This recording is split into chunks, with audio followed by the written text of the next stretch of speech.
forward with you. And I'm going to share something at the end that I'm going to let you take home with you, a mantra that I believe very strongly in that talks a lot about that. Knowledge. So gaining information about these different cultures. You can Google almost anything and get a variety of answers, actually. Here it says this, here it says that.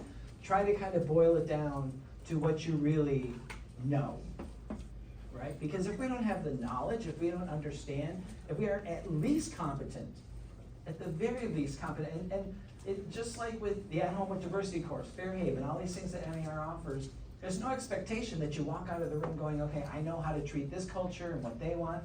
I know how to treat that culture and what they want. That's a crazy expectation. If you want to get like 10 PhDs, you might possibly be at that point. I always tell people, you know, every human being is different.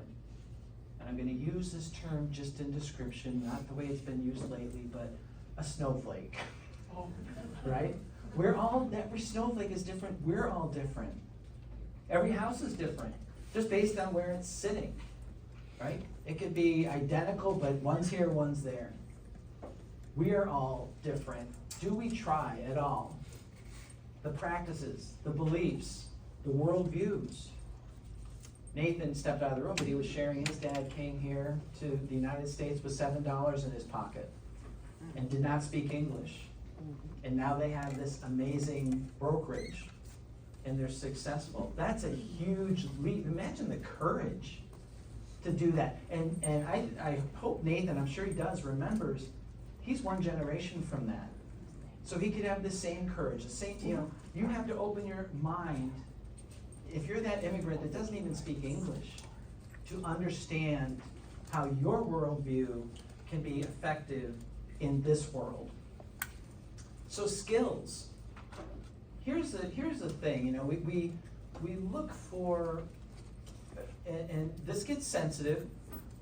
This is my research. This is gonna, you know, Jay knew, Vicky knew, when they asked me to do this, I call it like I see it.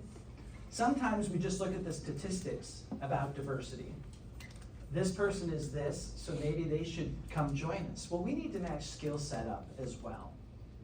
We hope and we need, or we can develop that person to have that skill set that also matches that diversity potentially, or that cultural difference, right?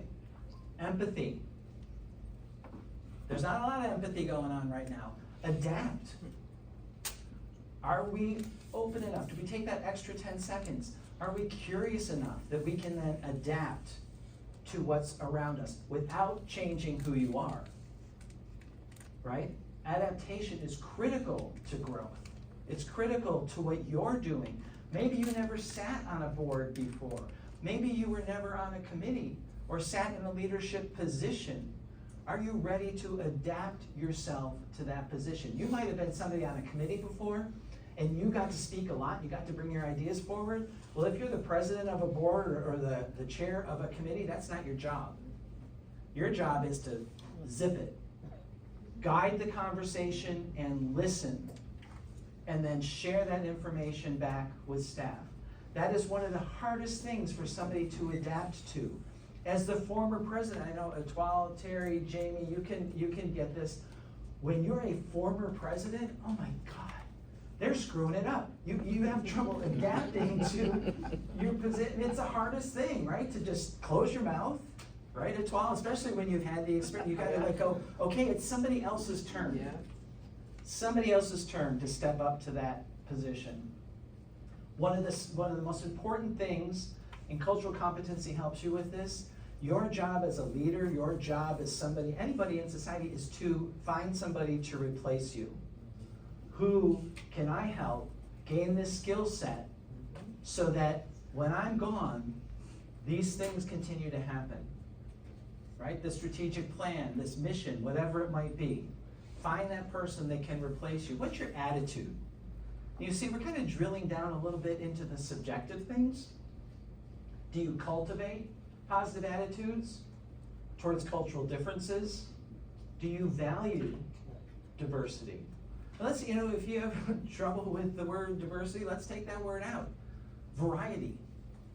Do you value variety? For some strange reason, DE&I has become like saying the F word. It's like so triggering for people. So let's just think about diversity is variety, right? If you think that way, you know how important it is. And we're going to talk a little bit more about that in a few minutes here. Action. All that is worthless. All that means nothing if you don't take action. What's your name? Tracy. Tracy and I were just taking copious notes, which I love to see. And then we said, what are we going to do with those notes later, right? We're going to take action. Thank you.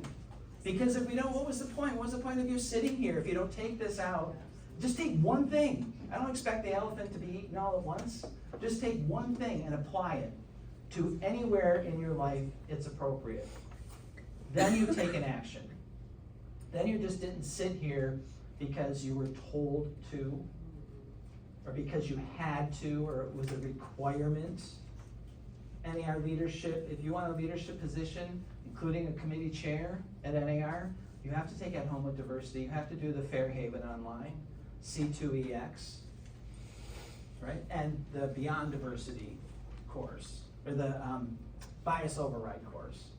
I wish it was the Beyond Diversity course because that's the one I've written. So you want to demonstrate cultural competency by creating a culture of belonging. And we spoke about that. Doesn't everybody want to belong? If we can't create that culture of belonging, that culture where I know I can go and I feel like I should be there, then what's the point? Really? What have we achieved? Cultural competency, understanding other people, being curious, opening your heart, your mind to understanding, at least trying to understand somebody else. Not know exactly why they do the things they do, why they function that way. You don't have, hopefully if you're working with as a realtor, a particular group of ethnicities in your business, you understand some of the things, cultures that the front door has to face a certain direction, right? You're gonna drill down into that a little bit more, but in general, it's a matter of opening your mind and being willing to learn, and then being willing to take that action. Again, I go back to the fact that yes, you are volunteers, but you chose. Nobody twisted your arm, hopefully. You chose to sit in these seats. And by making that choice, you chose to lead appropriately, with kindness, with